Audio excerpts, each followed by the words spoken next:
Hello everyone, welcome back to my channel.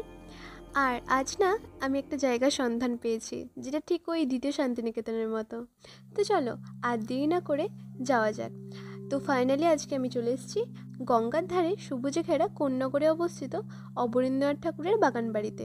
এইটা এমনই একটা জায়গা না, যে জায়গাটা সব দিক থেকে পরিপূর্ণ।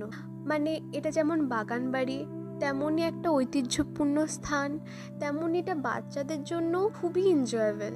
মানে এখানে কি নেই, এখানে পার্কের মতনও সিস্টেম আছে, বসার জায়গা আছে। কলকাতার ওই চারিদিকে শোরগোল এইসব থেকে সরে এসে এই জায়গার মধ্যে যেন একটা নিস্তব্ধতা, শান্তি বিরাজ করে। তো একঘেয়ে জীবনের অবসরতা কাটাতে গেলে এই জায়গাটা জাস্ট বেস্ট। আর শর্টসে তো সব ডিটেলস বলা বা ডিটেলস দেখানো পসিবলও নয়, তো এটারই বড় ব্লগ আপলোড করা আছে ইউটিউবে অলরেডি, কমেন্টে লিঙ্ক দেওয়া আছে। তো ভিডিওটা এখানেই শেষ করছি।